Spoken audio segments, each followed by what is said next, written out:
welcome to this week's episode of the Weekly Remind. I'm your host, Steve Stone. Today's episode, we're going to discuss some cases that we've covered that might have a family member, relative, or significant other that might know more than they think they do, or they just might be involved, period. When a person goes missing, oftentimes people are emotional. They're generally concerned. Friends, family alike, they want to do everything they can with moral support, spiritual support, going out looking, passing out flyers, just showing that they care. These individuals we're going to discuss about today are the complete opposite. They haven't really done much of anything to help look for their loved one or family member, and in fact some of these people have just gone on with their lives.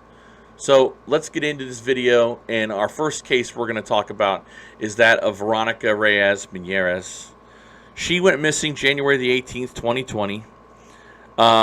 She went out with some friends, and in the early morning hours of the 18th, she has 3 children. 2 children were being watched by her sister, and the younger child, the youngest, was being watched by Francisco Reyes, Veronica's husband.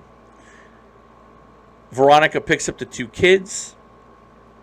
First she's dropped off by her friends. She picks up her car at her residence at this trailer park. She goes and picks up her 2 children from her sister, then is seen coming back to the trailer park on video, and she's not seen again. And I want to emphasize this: the camera sees her coming in and not going out. According to a statement made by one of the children via Francisco Reyes, Mommy was to have walked outside and she did not come back in. Look, if Veronica left, she would have been seen going out the entrance that has the camera. Second thing, she didn't leave with the car. She didn't leave with anything. She's gone. The other issue with this case is that Francisco went on a fishing trip the weekend that Veronica went missing. He's done nothing to help search or look for Veronica, and in fact, he's already moved on with his life. He has a new significant other, and it just raises questions. I don't understand why Francisco would not want to assist in looking for Veronica, and we'd love to have Francisco either on here or on the Grimm Truth Podcast. We'd like to get his side of the story and why he thinks his inactions are appropriate or not appropriate. We'd love to have him. This family needs answers. Veronica just had a birthday, and this family mourns. They need answers. If anybody has any information on the missing person case of Veronica Reyes Menieres, please contact the Hillsborough County Sheriff's Office, 813-247-8000, 813-247-8000. If you need to, you can remain anonymous, or you can talk to me. Email me, Steve Stone at thegrimmtruth.com. Again, that's Steve Stone at thegrimmtruth.com, or hit me up on Facebook Messenger. Just type in at the Grimm Truth, and I will be more than happy to talk to you. Again, you can remain anonymous. Our next case is another Florida young woman by the name of Kyah Taylor. Kyah went missing on February the 6th, 2020. She was last seen dropping off this gentleman you see here, Jason Roberts. She picked him up from work and supposedly dropped him off at his residence. Now, after that, the last time anybody heard anything or saw anything was Kyah's car is in the middle of a railroad track several miles from Jason's home. Now, Jason is another great human being who Kyah went missing. He has done zero to lift a finger, and I mean nothing. And in fact, he has also moved on with his life and has a new significant other who's expecting a child. Now, the issue with Jason is there were rumors that there was some domestic violence issues and some other things, and Jason and another one of his friends, I mean, it was Kevin. They've been acting quite suspicious, and more needs to be looked into. I am doing a second episode on Kyah, which will be featuring this week on the Grimm Truth Podcast, and also we'll make sure that we put the link to her first episode in the description below. But again, Kyah Taylor dropped Jason off, then she's missing. This family also is suffering and needs the assistance of anybody out there watching. If you have any information, please contact the Hillsborough County Sheriff's Office, 813-247-8000. Again, that's 813-247-8000. You can also email me, Steve Stone, at thegrimtruth.com, or message me on Facebook Messenger at The Grimm Truth. Another case that is just one that blows my mind is the case of Christopher Sanders. I've worked on Chris's case. I've done 2 episodes. I'm still following up and working Chris's case. And this is a case that is... It just doesn't make sense. So Chris went missing August the 13th, 2017. The story goes that he went for a walk on a hot August Texas day. A native Texan is going to go for a walk in just right when the heat is at its worst. The man you see also next to Chris's poster is Cody Penny. Cody Penny is Chris's cousin, and also a gentleman who also worked the same job site as Chris. And Cody's significance to this case is that Cody might possibly have been the last person to talk to Chris. Right when Chris was taking a walk, it is rumored that Cody spoke with Chris, and Chris told him, listen, I'm just going for a walk to cool off. I'll call you when I get back. And he's never heard from again. Cody is important because he could give us so much information on what happened, what Chris's mood was like, the ambient noise that was around during Chris's phone call. I mean, this wasn't just a 30-second phone call that Cody had with Chris, and he holds answers, and he maybe doesn't know, but Cody doesn't care, and I'm going to tell you why Cody doesn't care. Cody doesn't care because I have made several attempts to get in touch with Cody. The last one just last week. I arranged a meeting with a member of his family. We agreed on a time. I called him, didn't get an answer, waited a couple of minutes, I called back, and he told me to go F myself, pretty much. So I don't know why Cody's acting this way. I think that, again, no one's accusing him of having anything to do with Chris's disappearance. What I am saying is I believe that he has answers that Chris's mother, Sandy, could use, and maybe this might help push the case further with new evidence or new information. So, again, Cody's more than welcome to talk to me. I would love him to sit down and talk with me. I got about 5 questions that I'd love to ask. But, again, he's done absolutely nothing to help look for Chris. It is, it's pretty much, he just doesn't seem to care.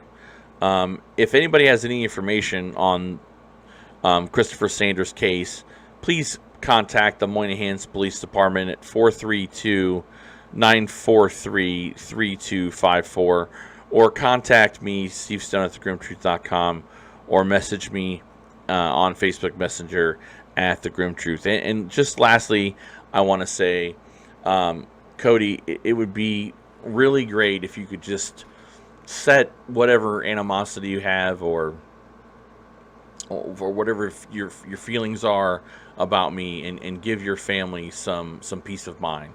I mean, every man has to step up and do something they don't want to do, and maybe this is your challenge to step up, be a man, talk to me, and maybe we can help bring Chris home. That's if you care. Our next case is going to be that of Michael Hawley Jr. Michael Hawley Jr. went missing on February the 14th, 2007. He and his girlfriend, pictured here, Amanda Galvin, were at a friend's house that Michael knew, doing some drinking. It seemed to have gotten out of hand between Amanda and the roommate, so Michael and Amanda had to leave. They get to a payphone, and apparently Amanda called her father, who's pictured next to here. We don't have his name. We do know that he is gang affiliated there in Michigan, and so this phone call is made, and Michael's scared to death. Subsequently, before this, Michael had been beaten by Amanda's father, and Michael had made statements before that if anything happened to him, he felt that Amanda's father would do something to him. Now, as the story goes, they, according to Amanda, before they stopped talking to the police, they drop him off at an abandoned house that either Amanda's father owned or rented or something to that effect, and he was never seen again. There has been new information that's come to light, and we are trying to get that information over to law enforcement. I just want to point out that in this case, both Amanda and her father have refused to speak any further with law enforcement without an attorney present, and the lack of evidence in this case, empathy for, obviously, Amanda. She has no empathy because she's done nothing to help. She's refusing to talk to the police, and now we have this stalemate, and we need answers for Michael. We need answers for Michael's family. Michael's mother passed away a few years ago, and there's only a few people left carrying the torch for Michael, and I think this is very, very important. If you have any information on the missing persons case of Michael Hawley Jr., please contact 1-800-SPEAK-UP. Again, that's 1-800-SPEAK-UP. You can also email me, Steve Stone at thegrimtruth.com, or message me on Facebook Messenger at The Grimm Truth. Michael Hawley's case is solvable. There are a lot of people out there that might be scared. We've heard that several times when we've looked into his case, and we understand that. But imagine the hell that the family's going through, not knowing what happened. And maybe somebody out there can find it in their hearts to rise above that fear and say what you know. Because at the end of the day, Michael's family needs your help, and we need your help too. Another case that we did cover this last week on the Weekly Remind was the case of James Escalante, who was missing. We spoke to Heather Escalante, his daughter-in-law. James went missing. He was sent out on a quest for, I think it was his girlfriend at the time, Sherry Slover, who's pictured here also, and Tyson Taylor, and also a friend or an acquaintance. But anyway, James was sent on a mission to help Doshé D. Williams. She was stranded, and he was never ever seen again. They recovered some remains that they were able to positively identify those as James. The problem is this case is a hot mess. Sherry made a comment when she got in touch with James's family that James had given her a ring and wanted her to give it to the family. So that meant that James must have known ahead of time that he was going to succumb to some type of fatal circumstance. So he wanted to make sure that that Sherry had this ring so that she could miraculously send it to the family. The family has contacts out there in California. There would have been other people James would have given a ring to. There are a lot of other issues with this case that make zero sense, that don't back up any claims. And these are all people that James knew, friends of his. And Sherry, who is currently incarcerated right now for unrelated charges, it is believed that Sherry set him up for whatever reason, and James lost his life. And these are friends, and the family needs justice. They need the people responsible to be held accountable. There is a $5,000 reward for information leading to information that would arrest any suspects. And again, these people that we're putting here on the show here, they were his friends. Now, did they have something to do? Maybe, maybe not. Do they know something? Highly likely that they do. If anybody has any information on the whereabouts of anybody that had anything to do with James's disappearance and then homicide, please contact 760-844-0558. Again, that's 760-844-0558. This is another family that has worked really, really hard.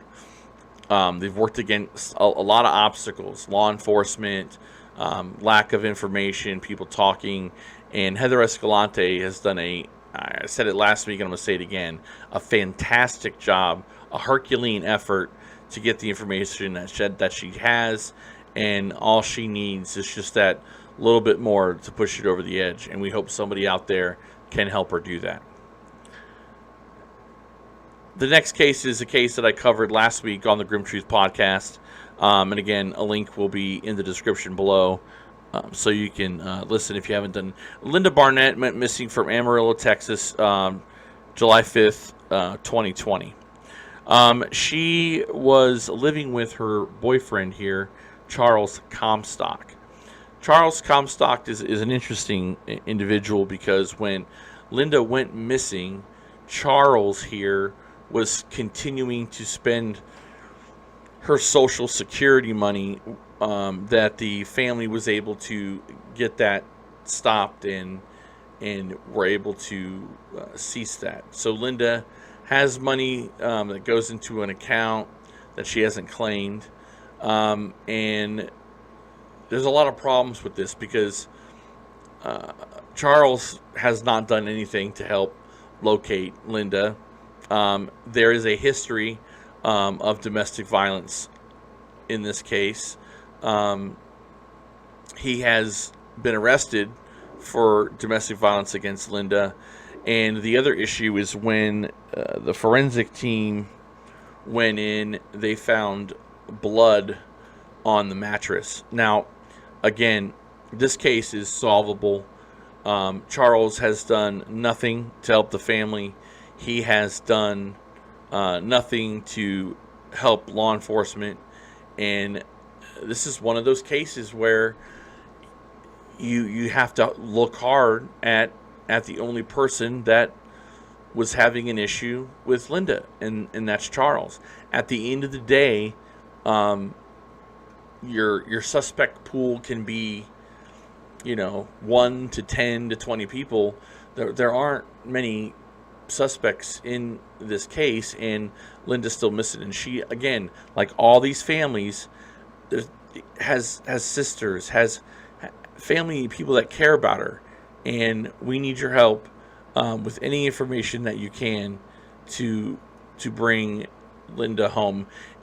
If you have any information on the missing persons case of Linda Barnett, please contact the Amarillo Police Department, 806-378-3038. Again, 806-378-3038. And again, you can remain anonymous. You can also email me, stevestone@thegrimmtruth.com. Another case is a case that we were involved with since the very beginning, and that's the case of Matthew Vetromile. Matthew was in Orlando. He made the trip from upstate New York. He wanted to travel and just kind of live life and do his own thing. He went missing March the 1st of this year, and he ran into someone who became his girlfriend. Her name is Cieha Cash. And Cieha and Matt had a relationship. Cieha met Matt in Orlando. They were staying in separate places, and then Cieha decided they could stay at the same hotel. And although she has spoken with law enforcement and she's been cooperative, it is a belief, the family believes, that Cieha knows more than she's saying. There is a lot of an issue with drugs and a possible drug dealer in this case. One of these gentlemen had Matthew's belongings. Again, it's been said that Cieha woke up one morning and Matthew and all his belongings were gone. There's a lot to this case. I covered this case, and the issue I have is law enforcement not doing, I think they're not going as far as they could, looking at cell phone ping information, looking at these potential drug dealers, and I think it's important that something's got to change. Matthew's been missing, I believe, 100 days or 101 days now, and this family needs answers, and we have to request your help in locating any information regarding Matthew. Again, Cieha has cooperated, but she hasn't helped look for Matt. She hasn't done anything else but talk to the police. If you have any information on the missing persons case of Matthew Vetromile, can you please contact the Orlando Police Department at 321-235-5300. Again, that's 321-235-5300. And again, please, if you have any information, let law enforcement know. And if it's something you need to remain anonymous, no problem. But this family needs help. And again, Cieha Cash, she's not doing much of anything to help Matthew and his family.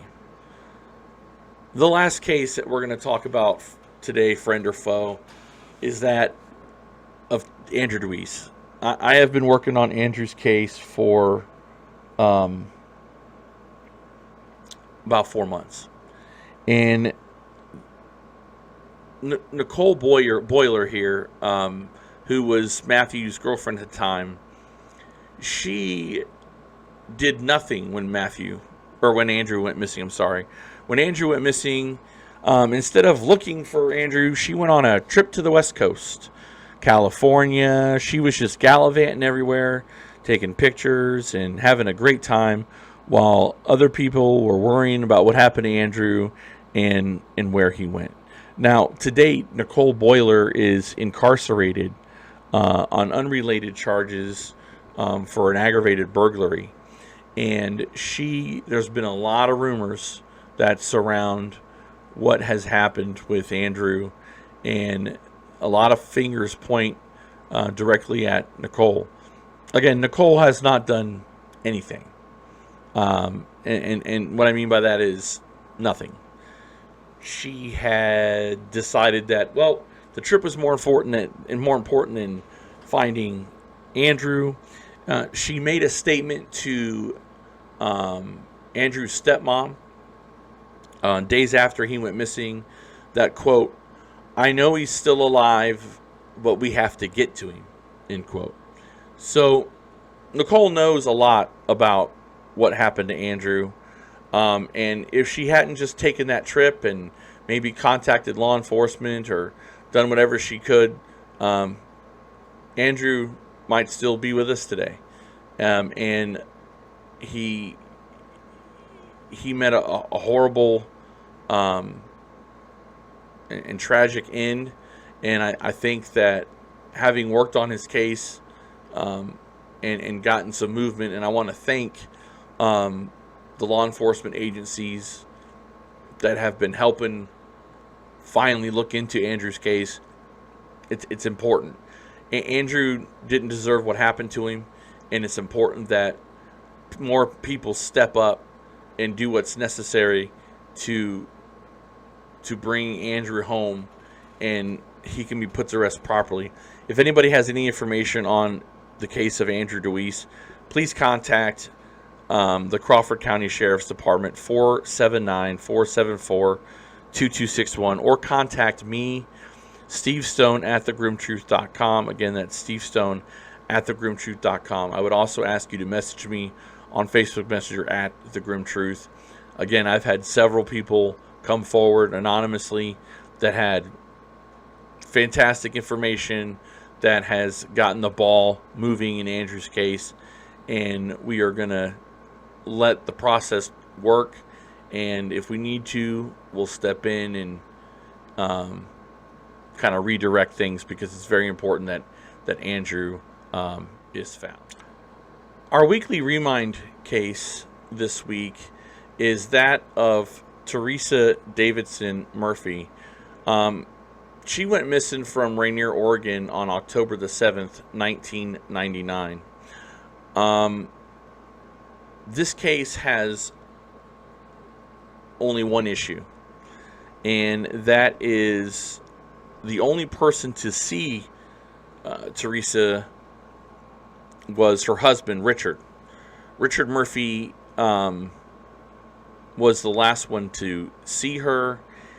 He supposedly went camping the weekend that she went missing, and there has been information that I've received in the last 24 hours as we were interviewing Jessica, Teresa's daughter, for this episode, and we're trying to contact law enforcement because this is very interesting information, and it would behoove the Oregon State Police to give this a look, because Teresa, again, missing since 1999, no answers.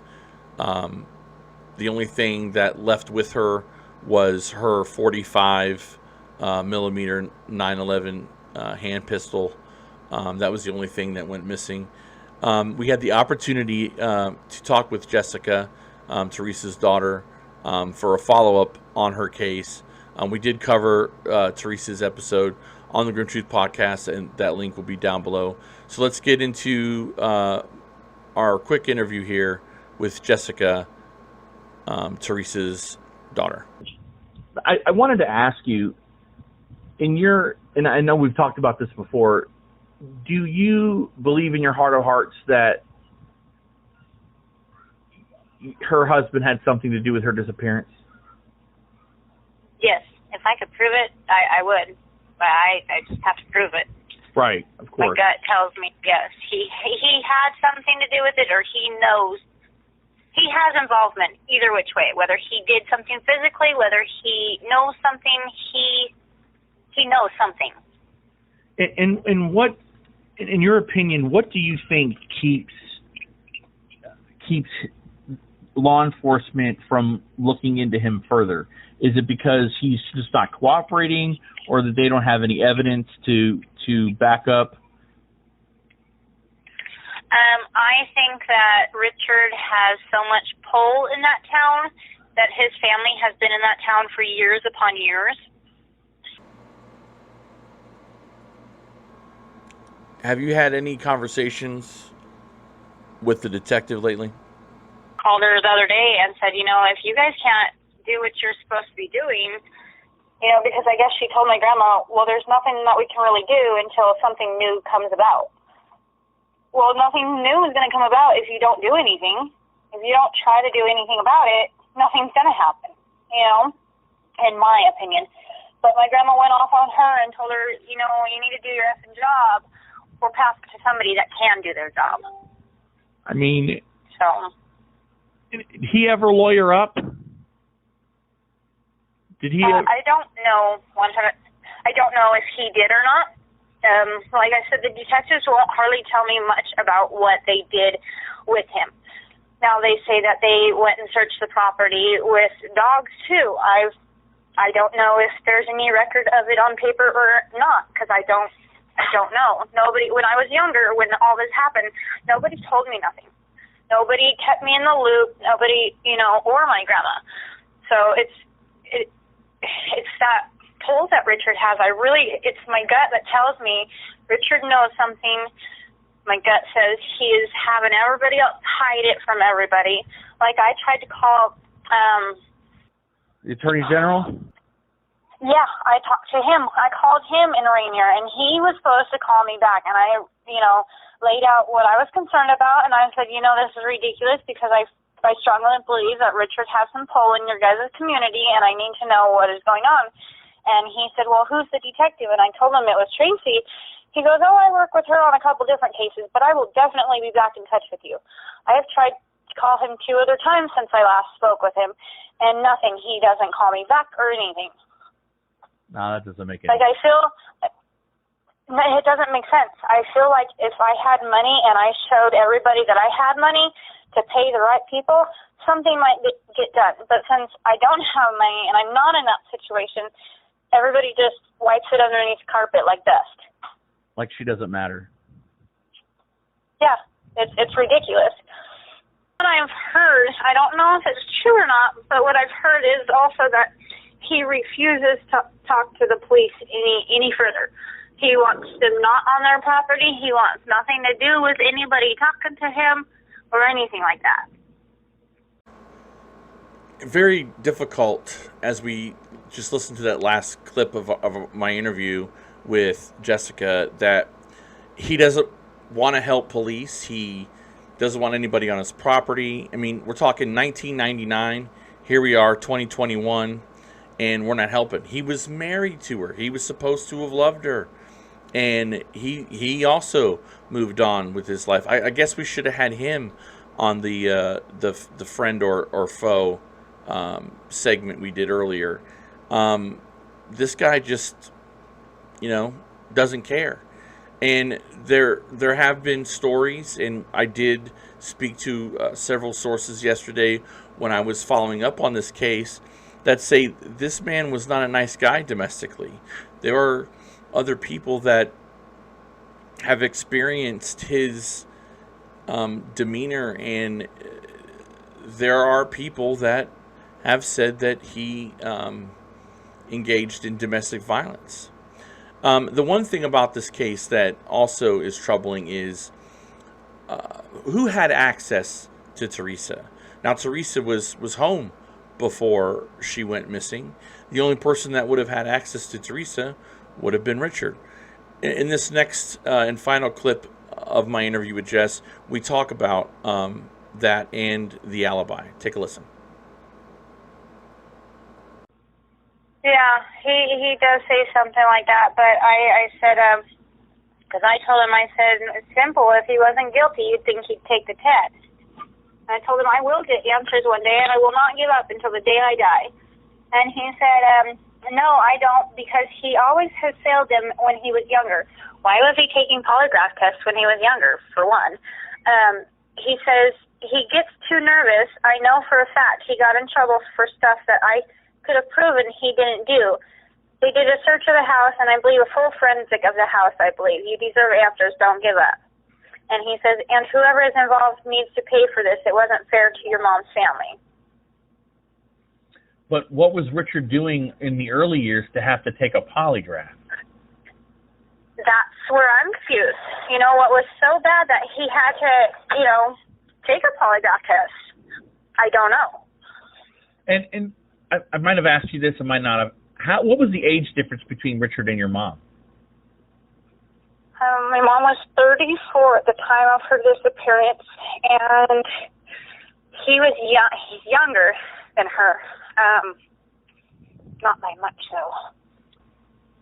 He does have a criminal record from, I cannot remember 100% right offhand what the charges were, because I've done a person lookup on him, or the criminal record or whatever search on him, and I have it in my filing cabinet, but like I said, I'm in the middle of moving. I just got done moving into a house, so he does have a record. I'm just trying to think of what it was for, but I don't see where any of it would have needed a polygraph test.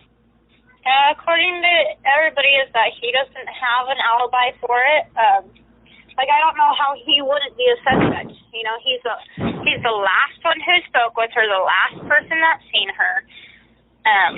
You know, no alibi. It just, it doesn't I don't know if it was my husband or somebody that I cared about, supposedly like he did my mom. I'd do anything and everything to find out what happened, or to help, or, you know, not go get another girlfriend a month and a half later or whatever. You know, not put her stuff in storage, not tell her, you know, not tell the police I can't help them, no, I won't take a polygraph. The only reason you're not going to take a polygraph is because you did something. I would like to thank Jessica for taking the time to talk to us about Teresa's case. Again, very important. If you have any information on the whereabouts of Teresa Davidson-Murphy or any other information, please contact the Oregon State Police, 503-731-3020. Again, that's 503-731-3020. As always, if you need to, you can remain anonymous. You can also contact me, Steve Stone, at thegrimmtruth.com. I want to thank you for tuning into this video in our episode here of the Weekly Remind. We're here every week bringing you information and cases about the missing. If you haven't done so, subscribe to the YouTube channel. Hit that notification bell so you never miss an episode of the Weekly Remind. Leave us a like and a comment.